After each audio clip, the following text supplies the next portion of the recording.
Kota Guntur, pesisir timur, Legiun Guntur 5 ditempatkan.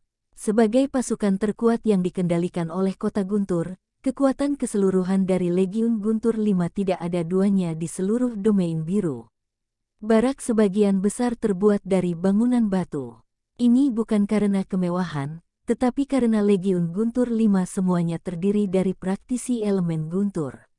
Untuk para prajurit di tingkat bebas dan manipulator, elemen guntur asli atau elemen guntur yang terkondensasi dapat bocor selama latihan biasa dan tidak diragukan lagi sangat berbahaya, dan hanya bangunan batulah yang dapat menjamin keselamatan.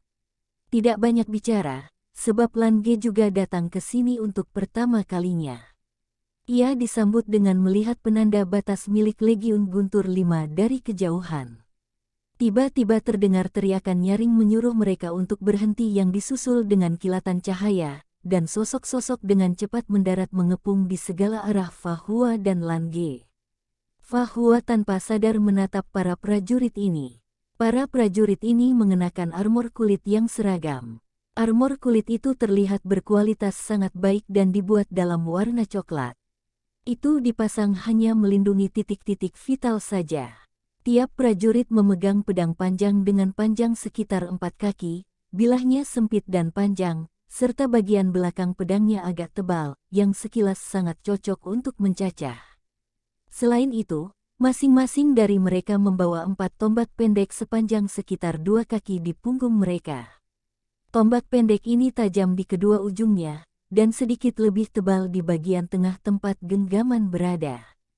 Setiap prajurit juga terlihat memiliki tanda petir di dadanya. Lan Ge berkata ini adalah Brigade San Lei dari Legiun Guntur 5 yang bertanggung jawab untuk mengintai dan menyerang. Mereka bagus dalam hal kecepatan. Dengan tambahan elemen guntur, tombak petir dapat menyerang hingga 200 meter. Brigade San Lei juga disebut pengintai terkuat di domain biru kami. Fa Hua mengangguk, para prajurit Brigade San Lei terlihat sangat baik, dan fluktuasi elemen di sekitar tubuh mereka menunjukkan bahwa mereka semua adalah praktisi setidaknya tingkat ketiga ke atas, dan mereka rata-rata berusia antara 20 dan 30 tahun. Masing-masing dari mereka terlihat sangat mampu, dan tidak ada keraguan tentang keefektifan tempur masing-masing. Siapa kalian? Apakah kalian tidak tahu bahwa ini adalah zona kendali militer? Seorang prajurit paling depan berteriak dengan suara yang dalam. Lan Ge berkata sambil tersenyum bahwa mereka di sini untuk bekerja melatih prajurit di sini. Sambil berbicara, dia mengeluarkan surat perintah dari dadanya dan menyerahkannya. Prajurit itu melihatnya, dan segera tersenyum. Setelah berbasa-basi sedikit, mereka mempersilahkan Fa Hua dan Lange untuk masuk. Setelah itu para prajurit secara alami berpisah, dan prajurit terdepan memimpin dan membawa mereka menuju Legiun Guntur 5. Fa Hua tidak berbicara dari awal sampai akhir, tapi hanya mengikuti Lan Ge diam-diam seperti pengikutnya. Memasuki Legiun Guntur 5, Lei Mingyang sedang menjelaskan sesuatu kepada bawahannya di ruang konferensi, dan ketika dia melihat mereka datang, wajahnya menjadi gelap.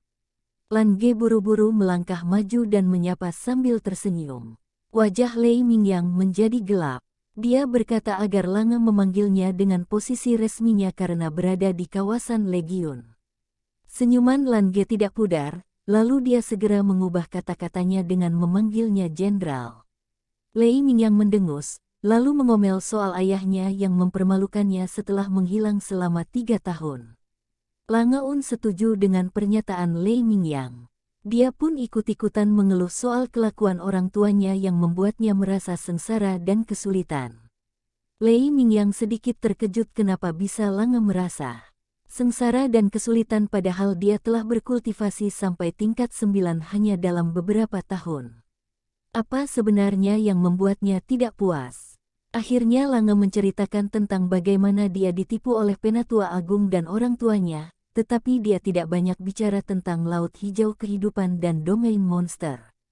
Setelah mendengarkan ceritanya, Lei Mingyang menghela napas lega. Ternyata penderitaannya tidak lebih berat daripada Lange. Dia ikut prihatin atas apa yang menimpa Lange. Lan Ge mengangkat tangannya dan membuat gerakan berhenti. Dia menyuruh pamannya untuk sekalian menaburkan garam pada lukanya. Lei Mingyang berdiri dan menghampiri Lan Ge, lalu berkata bahwa dia tidak akan melakukan hal itu karena dia bukan ayahnya yang kejam.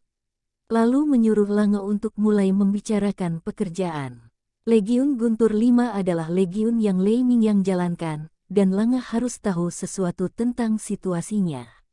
Lei Mingyang berkata bahwa memintanya untuk datang ke sini menjadi pengawas prajurit juga merupakan pelatihan untuknya. Ketika dia tidak ada, Lange yang berkuasa serta untuk sementara bertindak sebagai jenderal tertinggi, dan Legiun Guntur 5 berada di bawah tanggung jawabnya. Lange tidak perlu melakukan terlalu banyak. Legiun Guntur 5 secara alami memiliki metode sendiri untuk melatih pasukan dan biarkan para kapten yang menanganinya sendiri. Lange perlu lebih memahami tentang operasi legiun, sistem organisasinya, dan cara prajurit bertempur di medan perang. Di masa depan Lange yang akan mengambil alih. Dia telah di tingkat 9 di usia yang begitu muda, sangat mungkin untuk bisa menerobos tingkat dewa di masa depan. Tidak perlu lagi dia mengingatkan Lange untuk berlatih keras. Lei Mingyang melanjutkan bahwa Lan Xiang mengundangnya serta para praktisi tingkat 9 di kota lain untuk ke istana. Undangan itu dimaksudkan untuk berbagi pengalaman menerobosnya, dan membiarkan para praktisi tingkat 9 untuk mencari cara menerobos bersama-sama. Jika manusia dapat memiliki lebih banyak praktisi tingkat dewa, manusia tidak akan terlalu lemah. Dia tidak tahu berapa lama untuk kembali. Selama Lange tidak mengacaukan legiun, maka akan aman saja. Lan Ge pun memahaminya lalu mengangguk. Lei Mingyang kemudian memanggil seorang utusan dan menyuruh untuk memanggil 5 kapten ke sini. Baru saat ini, Lan Ge teringat Fa Hua yang berdiri di sampingnya dan tidak berbicara sama sekali. Dia segera memperkenalkan Fa Hua kepada Lei Mingyang sebagai temannya yang berasal dari domain hukum. Ayah memintanya untuk ikut dengannya. Ayah berharap untuk melihat apakah ada beberapa metode pelatihan militer di domain hukum yang dapat digabungkan dengan milik domain biru. Tentu saja, Lei Mingyang telah melihat Fa Hua sejak lama, matanya sedikit menyipit. Dia merasa Fa Hua agak familiar. Lan Ge terbatuk dan berkata bahwa dia memanggilnya ke panggung saat kompetisi. Lei Mingyang berkata teknik pemanggilan Lange sangat hebat. Ternyata Lange tidak ada bedanya dengan ayahnya. Dia kemudian serius menatap Fa Hua, yang tampak begitu biasa tetapi tampaknya memiliki temperamen khusus. Lei Mingyang bertanya apakah Fa Hua tahu cara melatih prajurit. Dengan singkat Fa Hua menjawab tidak tahu. Sebelum Lange mengeluarkan omelannya, Fa Hua lanjut berkata jika dia hanya bisa memerintah. Lei Mingyang tersenyum dan berkata, "Oh, nadamu cukup kuat. Kami prajurit hanya mematuhi orang yang kuat. Tidak peduli seberapa baik ucapanmu, lebih baik untuk menunjukkannya dalam latihan." 5 brigade dari Legiun Guntur 5 hampir sama dalam hal kekuatan, dan masing-masing memiliki kekuatannya sendiri. Bagaimana dengan ini, kamu memilih satu, kemudian bertarung satu sama lain. Dengan skuadron 100 orang sebagai batasnya, bagaimana kalau membiarkan jenderal ini melihat bakat komando di domain hukummu? Baik, Fa Hua setuju dengan sederhana dan langsung. Lei Mingyang berkata, "Yang mulia pangeran, mengapa kamu tidak mengambil komando tim untuk melawannya?" Lan Ge melambaikan tangannya berulang kali, "Tidak, aku benar-benar tidak pandai memerintah." Paman Lei, ayolah. Fa Hua sangat kuat dalam hal komando, dan dia juga berada di tingkat ke-9. Jika Anda tidak melakukannya sendiri, pertarungan ini tidak akan adil. Juga di tingkat ke-9. Begitu kata-kata ini keluar, hati Lei Mingyang juga terguncang. Tampaknya Fa Hua dan Lan Ge memiliki usia yang hampir sama, dan mereka dapat berkultivasi ke tingkat ke-9 pada usia ini, jadi mereka adalah jenius yang luar biasa. Dia tidak bisa tidak menjadi waspada di dalam hatinya, jangan sampai ia benar-benar membalikkan kapalnya. Saat ini, laporan datang dari luar pintu. "Masuk!" Lei Mingyang berteriak dengan suara yang dalam. Pintu terbuka, dan 5 orang masuk dari luar. Begitu mereka memasuki pintu, pemimpin itu tersenyum dan berkata, "Bos, apakah pangeran ada di sini?" Fa Hua memandangi kelima orang itu, dan yang berjalan di depan adalah yang paling kekar. Tingginya lebih dari 2 meter. Dia tidak mengenakan armor apapun, hanya mengenakan pakaian biasa. Dia memiliki rambut hitam pendek seperti jarum baja, dan pupilnya berwarna biru tua, jauh di matanya, tampaknya ada kilatan petir, dan seluruh tubuhnya tampaknya memiliki rasa kekuatan seperti ledakan. 4 orang di belakangnya memiliki penampilan yang berbeda, 2 di antaranya berpenampilan relatif biasa, dan mereka terlihat hampir seperti orang normal, dan yang lainnya terlihat sedikit kurus dan muda. Berjalan di urutan keempat, ia berumur sekitar 30 tahun dengan senyum tenang di wajahnya, dan hal yang paling mengejutkan adalah bahwa yang berjalan di paling ujung. Dia adalah seorang wanita dengan sosok ramping dan mata tajam, rambut panjangnya disisir rapi menjadi ekor kuda. Dia tampak seperti berusia 25 atau 26 tahun, dan dia tampak berjalan dengan semangat tinggi. "Yang mulia pangeran, haha. Aku tidak dapat berpartisipasi dalam kompetisi besar kota Guntur karena ada misi yang harus dilakukan. Oleh karena kau adalah juara, kau harus bertarung dengan Lao Lei nanti." Pria paruh baya yang kekar itu tertawa dan maju selangkah, berdiri di dekat Lei Mingyang, dan menatap Lan Ge dengan gembira. Lei Mingyang tersenyum dan berkata, "Izinkan aku memperkenalkan. Ini adalah Kapten Brigade Gang Lei, dan juga adik laki-lakiku, Lei Mingli." "Saudara laki-laki, kalian tidak terlalu mirip," Lan Ge mengeluh di dalam hatinya. Lei Mingli berkata sambil terkekeh, "Bos, Yang Mulia Pangeran tidak akan pergi lagi kali ini, kan? Dia adalah idola banyak anak kecil kita." Lei Mingyang berkata, "Yang Mulia Pangeran akan datang menjadi pengawas prajurit kali ini. Kau minggir dulu, dan tunggu aku menyelesaikan perkenalannya."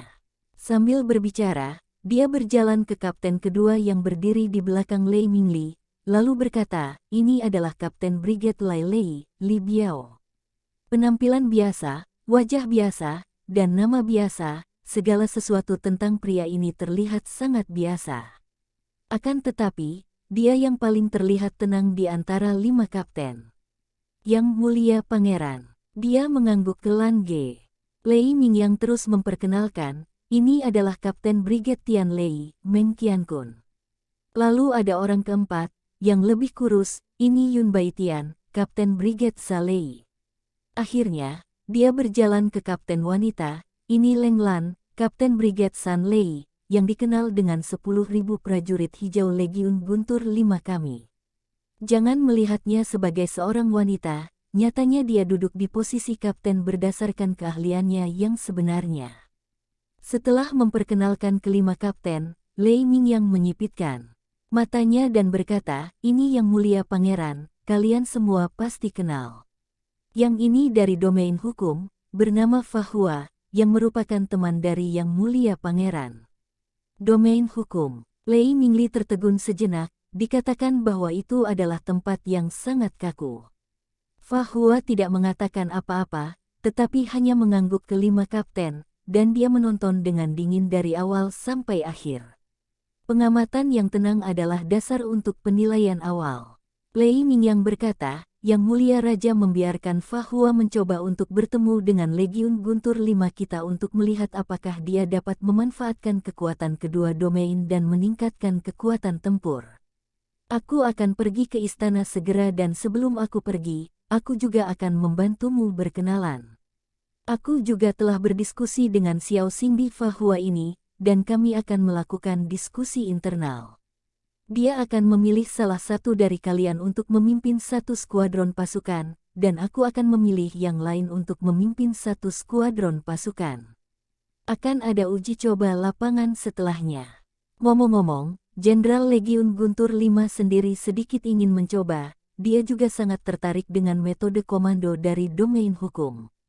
Dalam kompetisi besar 3 domain, pemenang pertarungan tim hampir semuanya berasal dari domain hukum.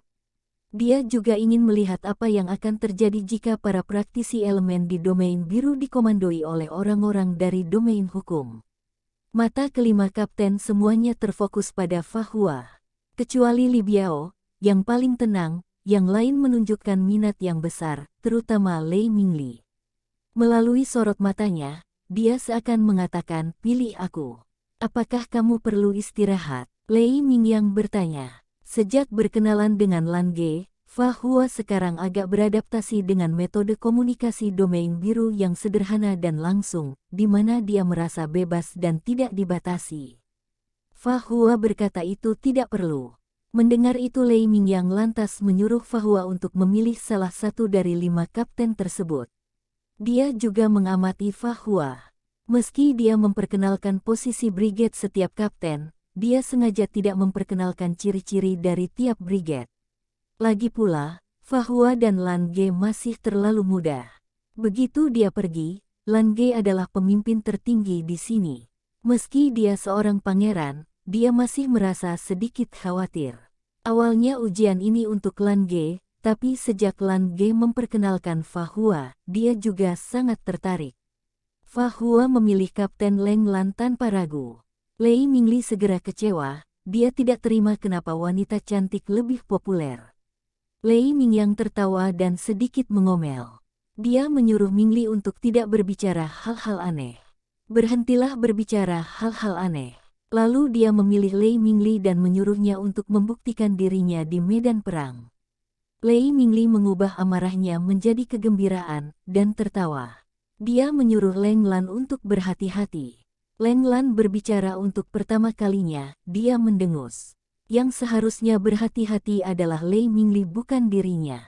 Namun, menilai dari alisnya yang sedikit mengernyit, dia tampaknya tidak terlalu optimis tentang pertarungan antara dirinya dan Lei Mingli.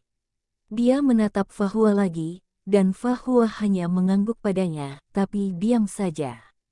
Nyatanya, tidak ada bedanya bagi Fa Hua siapa yang dia pilih. Alasan mengapa dia memilih Leng Lan adalah karena di antara Legiun Guntur 5, dia benar-benar hanya melihat praktisi elemen dari Brigade San Lei saat bersama Lan Ge pada saat itu. Penjelasan tersebut membuatnya lebih akrab dengan Brigade San Lei. Akan tetapi dari ekspresi Leng Lan, dia juga bisa menebak secara samar bahwa Brigade Gang Lei yang dipimpin oleh Lei Mingli seharusnya mampu melawan Brigade San Lei. Jadi ekspresi Leng Lan tampaknya tidak memiliki kepercayaan diri yang begitu kuat. Semua penilaian dasar berasal dari pengamatan, dan Fa Hua tentunya memiliki kepercayaan diri yang cukup. Kalau begitu ayo pergi. Sampai jumpa di lapangan. Leng Lan, kamu bisa membawa Fa Hua untuk membiasakan diri dengan situasi brigademu dulu, atau biarkan dia melakukannya sendiri. Setelah berbicara, Lei Mingyang tidak ragu sama sekali, dan berjalan keluar dari ruang konferensi diikuti beberapa kapten lainnya, meninggalkan Leng Lan bersama Fa Hua dan Lan Ge sendirian. Yang mulia pangeran, Tuan Fa Hua, silakan. Leng Lan tanpa ekspresi memberi isyarat, lalu berjalan keluar. Lan Ge menyentuh Fa Hua, seberapa yakin kau? Izinkan aku memberitahumu, Legiun Guntur 5 adalah prajurit paling elit di kota Guntur dan juga tidak ada duanya di seluruh domain biru. Paman Lei bertanggung jawab atas Legiun Guntur 5 selama bertahun-tahun, dan dia adalah yang paling bisa diandalkan di seluruh domain biru dalam hal mengomando prajurit untuk bertarung. Kau tidak boleh ceroboh. Legiun Guntur 5 dikenal karena kekuatannya, jangan biarkan orang mengalahkanmu sebelum kau bertanding. Fa Hua meliriknya, mengapa kau memintaku untuk datang jika kau tidak percaya padaku? Lan Ge mengangkat bahunya, aku hanya mengingatkanmu. Lagi pula, aku tidak akan bisa naik untuk membantu nanti. Aku hanya takut aku akan sial ketika seluruh tubuhmu dikejang oleh sengatan listrik. Jika kau tidak menipu orang, siapa yang peduli dengan hidupmu? Lapangan pelatihan. Lapangan pelatihan Legiun Guntur 5 memiliki jangkauan yang luas dan besar. Ada berbagai alat proteksi petir di sekitar lapangan, vegetasi yang hampir habis, dan semua ini dilakukan untuk menghindari kebakaran. Ada laut elemen guntur di sebelah garnisun Legiun Guntur 5, yang membuat elemen guntur di dekat Legiun sangat melimpah, yang mana ini paling cocok untuk berkultivasi. Dikatakan bahwa ada 5.000 orang, tetapi sebenarnya jumlah Legiun Guntur 5 menyentuh 20.000 orang.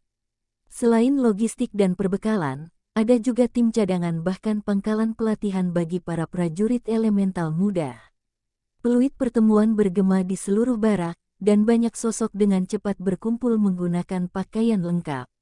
Meski domain biru adalah negara yang bebas, di barak, Fahua tidak melihat tanda-tanda kebebasan dan kelonggaran. Hanya dalam waktu singkat, 5 formasi persegi sudah berjajar rapi. Selain patroli dan garnisun, hampir 2/3 pasukan berada di barak. Setiap brigade memiliki setidaknya 5 skuadron. Melapor pada Jenderal, Brigade Gang Lei telah berkumpul. Brigade Lai Lei telah berkumpul. Dengan sebuah laporan, para prajurit elemen dari Legiun Guntur 5 di lapangan telah menyelesaikan semua pertemuan. Pakaian kelima brigade itu jelas berbeda. Fahua sebelumnya hanya melihat prajurit elemen dari Brigade San Lei, dan saat ini beberapa brigade lain juga berada di depannya. Perlengkapan kelima brigade itu hampir semuanya berbeda. Para prajurit Brigade Gang Lei semuanya mengenakan armor, dan itu semua terlihat seperti armor yang berat. Armor berat biru tua itu sangat tebal, dan ada juga beberapa batu permata biru tua bertatahkan di atasnya. Tidak tahu untuk apa itu, yang paling penting adalah pelindung dadanya yang memiliki permata biru tua seukuran kepalan tangan, dan hampir di semua persendiannya juga ada. Setiap prajurit elemen dari Brigade Gang Lei, seperti kapten mereka, adalah keberadaan yang agung tanpa ketidaknyamanan. Mereka hanya memiliki senjata utama di tangan mereka, poleaxe. Poleaxe adalah bilah kapak besar berukuran setengah dari roda. Berdiri di sana, secara alami memiliki aura yang dingin. Meski hanya ada beberapa ratus orang, mereka seperti binatang buas dengan poleaxe-nya. Brigade Lai Lei berbeda, mereka juga memakai armor, tetapi itu adalah armor biru tua yang sedikit lebih terang. Yang terpenting Brigade Lai Lei adalah kavalerinya. Setiap prajurit Brigade Lai Lei turun dan menunggang kuda dengan surai biru tua, yang setidaknya 50% lebih besar dari kuda biasa. Panjangnya lebih dari 2 kaki dan tinggi 8 kaki di bahu. Otot-ototnya menggembung, bugar, dan penuh kekuatan. Tombak adalah senjata utama Brigade Lai Lei, dan mereka juga membawa perisai bundar di punggung mereka. Brigade Tian Lei adalah satu-satunya tanpa armor di antara 5 brigade. Senjata mereka adalah tongkat bergagang panjang, dan bagian atas tongkat juga memiliki permata biru tua. Masing-masing memakai jubah ungu tua berpola fluktuasi elemen guntur, yang dihiasi bulu-bulu tipis di jubah itu. Brigade Sa Lei sama dengan pasukan San Lei, mereka mengenakan armor kulit, tetapi tanda di dada pelindung kulit mereka terdiri dari beberapa sambaran guntur, dan masing-masing dari mereka membawa sebuah kotak di punggung mereka. Selain itu, mereka tampaknya tidak memiliki perlengkapan apa-apa lagi. Entah apa yang ada di dalam kotak itu. Fahua sedikit tersentuh. Hanya dari penampilan dan perlengkapannya, prajurit elemen di domain biru sangat berbeda dengan prajurit hukum di domain hukum. Pasukan pertempuran utama dari Legiun Guntur 5 hanya memiliki 5.000 orang, tetapi mereka dibagi menjadi 5 kategori, dan jelas akan ada banyak perubahan. Mempertimbangkan sifat ledakan dari elemen guntur, kekuatan tempurnya pasti akan sangat kuat. Namun, itu juga karena ini yang membuatnya merasa ingin mencoba. Fahua, apakah kamu perlu melakukan lebih banyak persiapan? Lei Mingyang bertanya pada Fahua dengan senyum di wajahnya. Legiun Guntur 5 dikembangkan olehnya sendiri, dan dia paling bangga membagi legiun menjadi 5 sistem. Dengan cara ini, prajurit elemen petir yang berbeda dapat menemukan posisi mereka sendiri dan memainkan peran terbesar. Fahua berpikir sejenak dan berkata, "Jenderal, aku punya ide jika Anda berkenan." "Oh, katakan padaku." Lei Mingyang memberi isyarat mempersilakan. Semua prajurit menghormati yang kuat. Meskipun Fahua masih muda, dia berada di tingkat ke-9 seperti dia. Nyatanya, di seluruh Legiun Guntur 5, hanya ada Lei Mingyang di tingkat ke-9. Fahua berkata, "Aku datang ke sini kali ini untuk mencoba mengomando prajurit elemen dengan metode komando dari domain hukum, untuk melihat apakah aku dapat mencapai efek 1+1 lebih besar dari 2. Walaupun ini adalah duel yang adil, bahkan jika aku nyaris menang, sepertinya aku tidak dapat membuktikan apapun. Jadi, aku berharap dapat meningkatkan tekanan. Lei Mingyang mengangkat alisnya, tidak hanya merasa tidak puas, tetapi juga mengagumi keberanian Fa Hua. Dia tidak percaya bahwa Fa Hua tidak dapat melihat bahwa Brigade Gang Lei memiliki tingkat pengekangan tertentu terhadap Brigade San Lei. Dalam hal ini, Fa Hua juga meminta tekanan lebih, yang merupakan tanda bahwa ia percaya diri. Lalu bagaimana kamu ingin meningkatkan tekanan?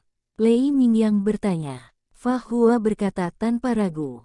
Dia ingin prajurit lawan ditambah sedangkan prajurit di pihaknya dikurangi beberapa ratus. Begitu dia mengatakan ini, ekspresi kelima kapten semuanya berubah dalam derajat yang berbeda-beda. Orang yang paling banyak berubah tentu saja Leng Lan, pemimpin tim yang belak-belakan hampir berkata, apakah kamu mencari kematian? Brigade San Lei terutama bertanggung jawab atas pengintaian, pembunuhan, dan pemenggalan kepala di Legiun Guntur V, dan menderita di medan perang itu sendiri. 5 brigade dari Legiun Guntur V masing-masing memiliki kekuatannya sendiri, dan 1 lawan 1 hampir tidak dapat diterima. Jika ini adalah situasi 1 lawan 2, dengan keakraban Lei Mingyang dengan Legiun Guntur V, dia secara alami dapat membuat pertandingan terbaik. Mengapa Fa Hua yakin bisa menang? Lei Mingyang mengangkat tangannya, dan kelima kapten itu tetap diam. Dia tersenyum, tetapi dia tidak mempertanyakan kata-kata Fa Hua yang seperti kesombongan. Dia hanya mengangguk, baik, seperti yang kamu katakan. Brigade Tian Lei juga akan mengirim 1 skuadron pasukan, dan kamu juga akan bertarung melawan Meng Qiankun. Demi keadilan, Yang Mulia Pangeran, bagaimana kalau Anda bergabung dengan sisi Fa Hua? Untuk menyeimbangkan kekuatan tempur kelas atas. Lan Ge memandang Lei Mingyang dengan sedikit keanehan. Dia benar-benar ingin memberi Lei Mingyang apa yang dikatakan Leng Lan kepada Fa Hua sebelumnya. Jika dia bertarung dengan Fa Hua, sebenarnya tidak sesederhana 1+1 sama dengan 2. Baik, jika tidak perlu, aku tidak akan bergerak. Sebenarnya, bahkan Lan Ge sendiri tidak tahu apakah dia lebih mendukung Fa Hua atau Legiun Guntur V. Dia punya pemikiran aneh, tidak hanya ingin melihat lelucon Fa Hua, tapi juga berharap Fa Hua akan lebih dikenali oleh mereka. Penghitungan prajurit di lapangan sudah berakhir. Fa Hua dan Lan Ge berjalan ke satu sisi lapangan di bawah kepemimpinan Leng Lan, dan di sisi lain, Lei Mingyang memimpin 2 skuadron ke sisi lain bersama Lei Mingli dan Meng Qiankun. Jarak antara kedua sisi adalah 500 meter. Li Biao, Kapten Brigade Lai Lei, menjadi wasit untuk pertandingan ini. Dia mengibarkan bendera merah di tangannya, menunggu formasi kedua belah pihak. Bagaimana strategi bertarungnya? Leng Lan bertanya pada Fa Hua yang berjalan di sampingnya, dia terlihat lebih kecil dari dirinya. Dia masih tidak mengerti mengapa pria ini memiliki kepercayaan diri untuk mengalahkan musuh dalam situasi 1 lawan 2. Fa Hua berkata kepadanya dengan serius, selama pertandingan nanti, saya harap semuanya bisa mengikuti perintah saya. Leng Lan mengangguk, dia berharap tim mereka menang, jika tidak Leng Lan tidak akan memaafkannya. Setelah selesai berbicara, dia langsung berjalan ke barisan depan. Lan Ge tersenyum, dan berkata kepada Fa Hua di dalam hatinya, katakan padaku, jika kau menang, apakah dia akan menciummu? Fa Hua bahkan tidak memandangnya, bodoh. Lan Ge tidak menganggapnya serius, dia hanya mengangkat bahu, aku tidak akan bergerak. Jika kau malu, kau akan malu pada orang-orang domain hukummu, tuanku, utusan dewa kebijaksanaan. Haha, walah, Fa Hua malah ketawa. Pada saat keduanya masih bertengkar, barisan kedua belah pihak telah berbaris. Di pihak Lei Mingyang, Brigade Gang Lei berada di depan dan Brigade Tian Lei berada di belakang, barisannya terlihat sangat rapi. Di sisi Brigade San Lei yang dipimpin oleh Leng Lan, skuadron 100 orang juga berbaris. Li Biao mengibarkan bendera merah dengan penuh semangat, mengumumkan dimulainya kompetisi ini. Dengan teriakan dari Brigade Gang Lei, batu permata biru tua di dada dan persendian prajurit beramor berat ini semuanya menyala, dan mereka mengangkat poleaksnya, kemudian tiba-tiba melangkah maju. Meski jaraknya 500 meter dan mereka hanya mengambil satu langkah, tapi itu memberi orang rasa penindasan yang kuat seperti guntur. Bilah poleaks itu seakan diayunkan oleh petir. Cahaya permata di dada menyala dengan ganas, dan para prajurit Brigade Gang Lei yang mengenakan armor berat berakselerasi seolah-olah mereka telah disuntik dengan darah ayam. Mereka bergerak horizontal dan bergerak lurus menuju Brigade San Lei seperti sebuah ombak besar yang akan menghantam. Di belakang mereka, di bawah komando Meng Qiankun, Brigade Tian Lei juga mengangkat tongkat bergagang panjang di tangan mereka, dan cahaya listrik yang terdistorsi melesat ke langit, membuat separuh langit di sisi mereka menjadi gelap, dan fluktuasi elemen guntur di udara juga menjadi lebih tajam. Jika Brigade Gang Lei adalah yang terkuat dalam pertempuran jarak dekat di antara Legiun Guntur 5, maka Brigade Tian Lei adalah yang terbaik dalam pertempuran jarak jauh. Kombinasi keduanya bisa dekat atau jauh, dan tidak diragukan lagi sangat terkendali untuk Brigade San Lei, yang bagus dalam kecepatan, penyerangan, dan serangan kejutan jarak menengah. Leng Lan berdiri di depan kelompoknya dengan ekspresi serius. Justru karena dia sangat akrab dengan brigade lain, sehingga dia merasa tidak memiliki kesempatan dalam situasi ini. Jika hanya salah satu brigade saja, yaitu Brigade Gang Lei, meski tertahan, setidaknya masih ada kesempatan untuk berkeliaran dan bertarung. Namun, dalam kasus Brigade Tian Lei, hampir tidak mungkin untuk berkeliaran. Oleh karena itu, dia tidak bisa memikirkan bagaimana menghadapi situasi seperti itu di medan perang langsung. Fa Hua berada di belakang Brigade San Lei saat ini. Menghadapi skuadron prajurit elemen Gang Lei dan Tian Lei yang perkasa di sisi berlawanan, dia dengan tenang bersuara, "Sen Qi." Dalam sekejap mata, buku kode tebal telah muncul dalam genggamannya. Namun pada saat ini, tiba-tiba ada kilatan guntur di langit, dan ada guntur jatuh dari langit. Petir ungu tua menemukan posisi Fa Hua hampir seketika, dan menyerang langsung ke arahnya. Tidak hanya itu, sebuah sosok di sisi berlawanan perlahan melayang dengan berlatar belakang guntur, yang mana itu adalah Lei Mingyang, Jenderal Legiun Guntur 5, yang membuat pergerakan. Meskipun Lei Mingyang tidak bereaksi terhadap permintaan Fa Hua untuk 1 lawan 2 sebelumnya, pada kenyataannya, dia memiliki harga dirinya sendiri di dalam hatinya. Di matanya, pemuda dari domain hukum ini agak acuh. Itu sangat sederhana, beri dia pelajaran dengan kemenangan telak. Bukankah dia pandai dalam mengomando? Lei Mingyang tidak meragukan hal ini, jadi dia tidak akan memberinya kesempatan untuk mengomando. Kecepatan guntur itu sangat cepat, hampir mencapai puncak kepala Fa Hua dalam sekejap. Akan tetapi pada saat ini, perisai emas muncul dalam sekejap, dan guntur itu jatuh dan tersebar di sepanjang perisai, tanpa berdampak pada Fa Hua. Tidak ada ekspresi di wajah Fa Hua saat perisai kebijaksanaan dilepaskan, menghalangi guntur yang dahsyat. Pada saat yang sama, kekuatan spiritual di tubuhnya melonjak, dan seluruh tubuhnya ditutupi dengan lingkaran cahaya putih keemasan.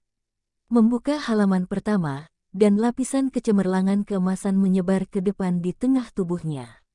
Para prajurit dari skuadron nomor 1 Brigade San Lei merasa hangat di sekujur tubuh mereka, seolah-olah mereka penuh kekuatan. Ini adalah berkat suci. Di saat berikutnya, suara yang sama muncul di benak mereka, "Dengarkan perintahku." Ketika Leng Lan mengetahui bahwa ada suara tambahan di benaknya, dia terkejut, tetapi dia segera mengenali bahwa itu dari suara Fa Hua. Meskipun dia tidak tahu bagaimana Fa Hua melakukannya, tetapi dia sekarang bersedia untuk mengeluarkan semua kemampuannya. Apapun yang Fa Hua perintahkan, dia akan melakukannya. Bagaimanapun, kalah juga bukan masalahnya. Di bawah tatapan Lei Mingyang, skuadron nomor 1 San Lei diselimuti lapisan cahaya keemasan pucat. Mereka kemudian dibagi menjadi 2 tim, dipisahkan ke kedua sisi, menghindari bagian depan Brigade Gang Lei yang menyerang ke depan.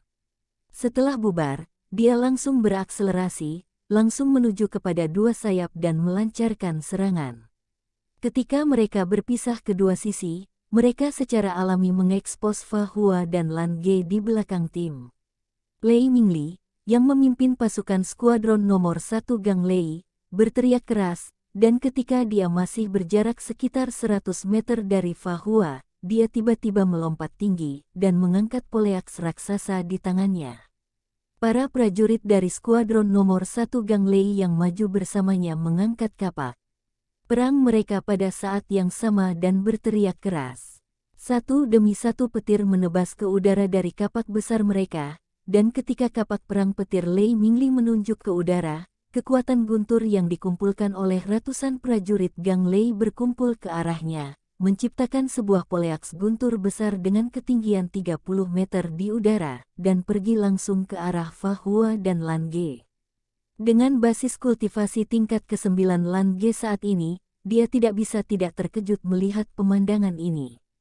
Ini bukan lelucon. Kekuatan elemen ratusan prajurit guntur terkonsentrasi untuk melancarkan serangan, dan armor aneh di tubuh mereka ditingkatkan. Dengan satu pukulan kapak, ada sedikit kekuatan untuk menghancurkan dunia. Mereka sama sekali tidak peduli dengan Brigade San Lei yang bergegas kedua sayap, sepertinya mereka tinggal hanya untuk dipenggal. Fa Hua menyuruh Lange untuk memblokirnya. Lange terkejut dengan perintah Fa Hua. Karena benda itu besarnya gak ketulungan. Kesal karena Lange tidak segera menuruti perintahnya, Fa Hua berkata jika dia tidak mau memblokirnya, lalu apa gunanya dia ada di sini. Pada saat yang sama ketika dia mengomelinya, buku kode di tangannya telah terbuka ke halaman ke-7 di bagian depan. Dengan pengait di tangan kanannya, seutas benang sutra emas tebal putus. Ada sedikit dengungan dari seluruh buku kode, dan 3 karakter besar, Hakim, di depan meledak menjadi cahaya keemasan. Lei Mingli, yang tubuhnya terbang di udara, hanya merasa bahwa rohnya tampak tidak sadar sesaat, dan dia kehilangan kontak dengan kapak guntur yang dia bentuk. Kapak guntur berat yang seharusnya langsung menuju Fa Hua dibelokkan dan mendarat sekitar 5 meter dari Fa Hua dan Lan Ge. Fa Hua sudah bergegas maju saat dia memotong benang emasnya. Meskipun Lan Ge telah bekerja sama dengannya untuk waktu yang lama, meskipun dia sangat kesal, dia masih dapat diandalkan dengan melepaskan elemen anginnya saat menghadapi bahaya. Keduanya berguling dan berakselerasi menggunakan elemen guntur, seketika membuat mereka bergerak melesat puluhan meter. Di belakangnya, terdengar raungan keras, dan guntur yang mampu menghancurkan bumi pun meledak. Pada saat yang sama, di langit, awan petir yang terkondensasi oleh skuadron Tian Lei telah terbentuk. Di bawah kendali mereka, petir turun dari langit, langsung menuju ke skuadron San Lei dengan 2 sayap untuk melancarkan pengeboman. Lei Mingyang menyusul Lei Mingli di depannya seperti bintang jatuh, langsung menuju Fa Hua dan Lan Ge kemudian mendarat. Baik Fa Hua dan Lan Ge berada di tingkat ke-9. Dia tidak pernah meremehkan keduanya. Domain biru sendiri menganjurkan perhatian pada para pahlawan secara individu. Dalam pandangan Lei Mingyang, yang terpenting adalah mengalahkan Fa Hua dan Lan Ge secara langsung. Di tangan Fa Hua, buku kode dibalik ke belakang, halaman 6. Tampaknya ada distorsi sesaat di lapangan pelatihan. Pada saat berikutnya, petir jatuh dari langit, dan yang pertama menanggung beban adalah 2 bersaudara, Lei Mingyang dan Lei Mingli, yang ada di udara. Serangkaian raungan meledak di skuadron Gang Lei. Tentu saja, tingkat guntur ini tidak cukup untuk melukai 2 bersaudara Lei Mingyang dan Lei Mingli, tetapi pukulan tiba-tiba tanpa peringatan ini masih mengejutkan mereka. Kemunculan guntur yang tiba-tiba bahkan lebih menakutkan, itu mendorong mereka turun dari udara, dan serangan berikutnya yang telah disiapkan juga terhenti. Meskipun para prajurit elemen dari skuadron Gang Lei memiliki armor di tubuh mereka, mereka juga terpana oleh guncangan guntur. San Lei, serang. Lempar tombak sudah siap. Tembak, skuadron nomor 1 Tian Lei. 3 perintah muncul di benak Leng Lan dan setiap prajurit skuadron San Lei secara hampir bersamaan. Pada saat ini, di antara 5 kapten dari Legiun Guntur 5, kecuali 3 yang berpartisipasi dalam pertempuran, 2 kapten lainnya sedang menonton pertempuran. Mereka bisa melihatnya paling jelas dari peron. Tepat pada saat itu, perubahan besar terjadi di medan perang. Pertama, serangan Lei Mingli dibelokkan, kemudian awan petir yang seharusnya membombardir Brigade San Lei, tiba-tiba muncul di skuadron Brigade Gang Lei, yang mana sudah diledakkan ke atas dan ke bawah.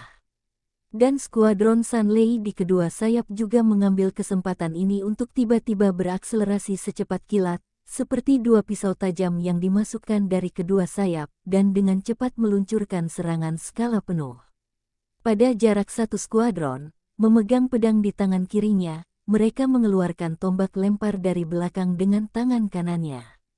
Pada saat berikutnya, 100 tombak lempar dilemparkan langsung menuju skuadron Tian Lei untuk menutupinya. Lebih tepat untuk menggambarkan situasi yang terjadi dalam waktu singkat dengan perubahan yang cepat.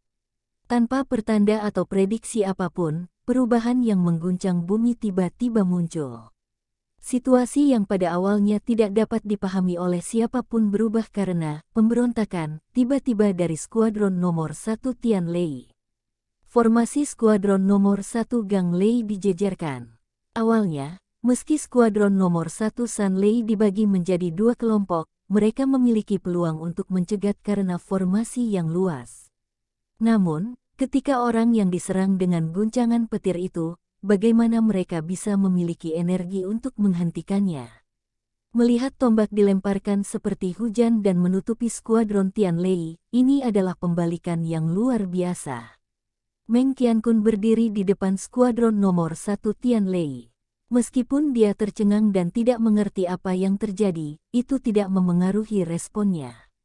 Mengangkat tombak di tangannya, bola air mata biru ungu tiba-tiba meledak, dan prajurit elemen dari skuadron nomor 1 Tian Lei di belakangnya juga segera mengumpulkan kekuatan guntur, lalu dengan cepat berubah menjadi lapisan cahaya pelindung yang membentang ke atas. Tombak lempar dengan kekuatan guntur yang sangat kuat itu jatuh ke lapisan pelindung. Meskipun sebagian diblokir, sebagian berhasil menembus ke dalam lapisan dan langsung menuju ke prajurit elemen skuadron nomor 1 Tian Lei. Meng Qiankun melompat, mengeluarkan petir seperti ular perak dari tubuhnya, menjatuhkan tombak yang dilemparkan satu persatu, memastikan keamanan prajuritnya sendiri. Namun pada saat ini, tiba-tiba seluruh tubuhnya menegang, dan dia merasa tidak bisa bergerak. Saat berikutnya, putaran kedua lempar tombak dari skuadron nomor 1 San Lei telah terlempar keluar, dan targetnya hanya 1 orang. Buku kode di tangan Fa Hua dibalik ke halaman ke-7. Sepertinya ada titik cahaya yang tak terhitung jumlahnya berkedip-kedip di atasnya. Saat dia menjentikkan jarinya, semua titik cahaya tiba-tiba menjadi teratur. Halaman ke-7 di sisi sebaliknya, susun dan gabungkan. Bagaimana itu bisa begitu akurat? 100 tombak lempar, dipimpin oleh tombak lempar terkuat yang dilemparkan oleh Leng Lan, hanya satu dari mereka yang menembak Meng Qiankun. Di mata Li Biao dan Yun Baitian, putaran pertama melempar tombak itu seperti jebakan yang menarik Meng Qiankun keluar. Detik berikutnya, lapisan cahaya keemasan muncul padanya, dan dia membeku di udara. Tembak saja dia sendirian, tidak ada cara untuk menghindarinya.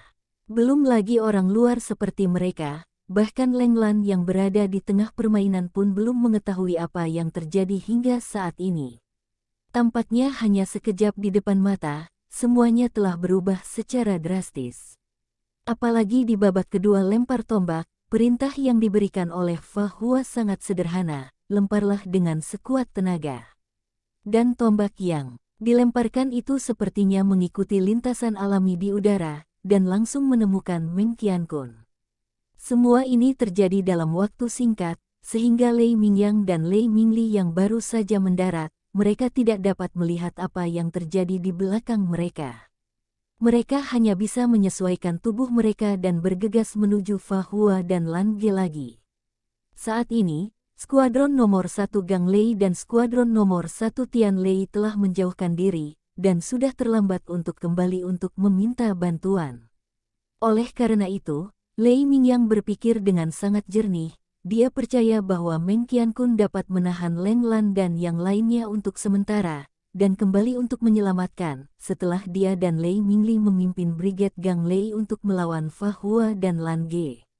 Apa yang sebenarnya dilakukan Lan Ge sangat sederhana, dia hanya membawa Fa Hua dan melarikan diri, dan mereka berdua mundur dengan cepat begitu cahaya ungu bergulir. Kecepatan guntur cepat, tetapi hanya bisa meningkat secara eksplosif. Dalam hal peningkatan kecepatan dan fleksibilitas terus-menerus, elemen angin lebih baik.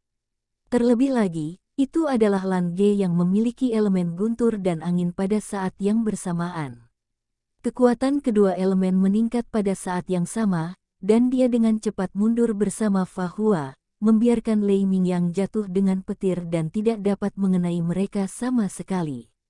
Meng Qiankun, keluar. Saat ini, Lei Mingyang mendengar suara Li Biao. Dia terkejut, bagaimana bisa begitu cepat. Dan ketika dia melompat dan melihat ke belakang, skuadron nomor 1 San Lei telah bergegas ke formasi pertempuran skuadron nomor 1 Tian Lei. Akhir ceritanya tidak diragukan lagi. Jika San Lei adalah barisan penyerang, maka Tian Lei adalah barisan pertahanan. Diserang di depan oleh sekelompok pembunuh, hasilnya tidak perlu dipikirkan sama sekali. Pertempuran skuadron nomor 1 Tian Lei telah berakhir. Skuadron nomor 1 Gang Lei menyeret armor berat mereka dan mengejar Fa Hua dan Lan Ge, termasuk Lei Mingyang dan Lei Mingli. Lei Mingyang menemukan bahwa Fa Hua dan Lan Ge bergabung dengan skuadron nomor 1 San Lei yang menyerang skuadron nomor 1 Tian Lei. Saat ini, para prajurit Brigade Gang Lei seakan kehabisan napas. Jika kamu memiliki kemampuan untuk bertarung dengan sembrono, mengapa harus melarikan diri? Lei Mingli berteriak dengan amarah di wajahnya. Dan saat berikutnya, dia melihat skuadron nomor 1 San Lei tiba-tiba terpisah, 100 orang dibagi menjadi 20 tim, dan berlari pada waktu yang sama, setiap tim terdiri dari 5 orang. Kemudian Fa Hua tiba-tiba menepuk Lan Ge, dan Lan Ge berlari ke arah mereka seperti bayangan. Kecepatannya sangat cepat, bahkan Lei Mingyang tidak bisa melihat gerakannya dengan jelas. Detik berikutnya, serangkaian bunyi plop terdengar, dan banyak prajurit dari skuadron nomor 1 Gang Lei, yang bergegas menuju Fa Hua dan Lan Ge, jatuh ke tanah dengan kaki tersandung. Dan pada saat ini, dengan sangat rapi, para prajurit dari skuadron nomor 1 San Lei melemparkan tombak lempar babak ketiga mereka. Untuk setiap kelompok yang terdiri dari 5 orang, 5 tombak lempar hanya ditujukan pada satu sasaran. Sepertinya dilempar bersamaan, tapi tombak terlempar ke udara karena jarak terbang yang berbeda, jadi ada pola yang terbentuk. Pada saat yang sama, Lei Mingyang dan Lei Mingli hanya merasakan kaki mereka menegang, seakan mereka dikendalikan untuk sesaat. Tidak baik, pikiran yang sama muncul di keduanya. Dengan sekejap, Lan Ge tiba di depan seorang prajurit dari Brigade Gang Lei. Dengan sapuan tangan kanannya, dia membungkus 5 tombak lempar yang terbang ke arahnya ke dalam pelukan lengannya, dan menamparkan helmnya pada saat yang sama, kau keluar. Segera setelah itu, dia berubah menjadi kilatan petir, berkedip.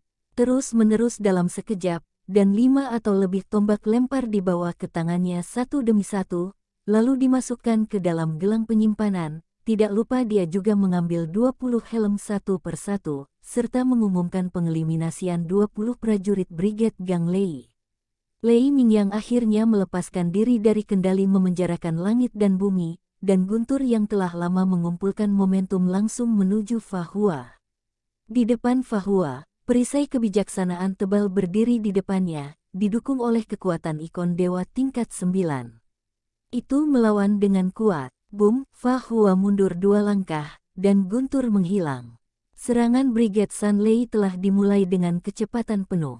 Sekelompok 5 orang dengan cepat berputar di sekitar Brigade Gang Lei, meremas ke dalam seperti penggiling daging.